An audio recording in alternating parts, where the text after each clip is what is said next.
اور 1000 دینار نکال کے بڑھیا کے ہاتھ میں رکھے. بولے غلام کو بولے ہمارے منجر بھائی کے پاس جاؤ, امام حسین کے پاس لے جاؤ اس کو. لے کر کے وہ غلام وہ بڑھیا امام حسین کے پاس آئے. امام حسین کو بڑے بھیڑا کتا دیے پیچھے 1000 بکریاں 1000 دینار دیے. تو امام حسین کیا بولے اپنے غلام کو بولے اور 1000 بکریاں 1000 دینار میری طرف سے دے دو. سبحان اللہ. 1000 بکریاں 1000 دینار دونوں یہ دے. امام حسین بولے اور جتنے کھانا کھا کے حضرت عبداللہ ابن جعفر ان کے گھر میں بھیجو. حضرت عبداللہ ابن جعفر رضی اللہ عنہ بولے وہ دونوں کتا دیے پیچھے انہوں 1000 انہوں 1000. حضرت عبداللہ ابن جعفر بولے میری طرف سے 2000 بکریاں 2000 دینار 4000 بکریوں کا ریوڑ 4000 دینار لے کر کے وہ عورت پہنچی اپنے شوہر کے پاس. ان پریشانوں کا پورا گاؤں بھر گیا بکریوں کے مندے سے. انہوں نے بولا اسے کہاں سے اٹھا کے رہے؟ بولے یہ وہ لوگ کیے ہیں وہ اجنبی لوگ کیے ہیں جنہیں میں نے انجانے میں کھانا کھلا دی تھی. وہ ایسے سخی ابن سخی ہیں پورا مجھے مالا مال کر دیے. کیوں نہیں کرتے؟ یہ ان کے شہزادے ہیں جن کے بارے میں اعلیٰ حضرت فرماتے ہیں آسمان خان زمین خان زمانہ مہمان صاحب خانہ لقب جس کا ہے تیرا تیرا. صاحب خانہ لقب جس کا ہے تیرا تیرا. اس پورے واقعے کے نیچے مولانا بشیر صاحب لکھتے ہیں ایک بڑھیا اہل بیت کو نہیں پہچانتے ان کو ایک ٹائم کھانا کھلا دی تو وہ اس کو اتنا مالا مال کر دیے.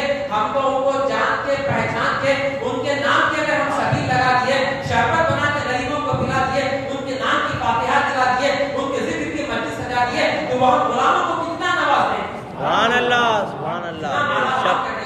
اہل بیت کی محبت دنیا میں بھی کام آتی ہے مرنے کے بعد بھی کام آتی ہے. تفسیر روح البیان شریف میں لکھا ہوا ہے من ماتا فی حب اہل بیت فقد مات شہیدا. جو اہل بیت کی محبت میں مرے گا اللہ اسے شہادت کی موت عطا فرمائے. ایک حدیث میں اللہ کے پیارے حبیب فرماتے ہیں حب اہل بیت واجب علی امتی. میری امت کے اوپر واجب ہے کہ وہ میرے گھر والوں سے محبت کرے. اللہ کے پیارے حبیب صلی اللہ تعالی علیہ وسلم رسول پاک صلی اللہ علیہ وسلم جب صحابہ کو دعوت دیے دین کی تو سب صحابہ کرام بیٹھ کے ایک مشورہ کرے کہ حضور ہم کو ایمان کی نعمت سے نواز دیں. حضور کے صدقے میں ہم کو دنیا کی نعمتیں ملی آخرت کی نعمتیں ملی. ہم حضور کے لیے کیا کریں؟ ہم حضور کو کیا دیں؟ تو سب صحابہ بولے نہیں ایسا کریں گے ہم حضور کی خدمت میں نذرانہ پیش کریں گے. صحابہ آپس میں مشورہ کریں گے ہم حضور کی خدمت میں نذرانہ پیش کریں گے کچھ تحفہ پیش کریں گے.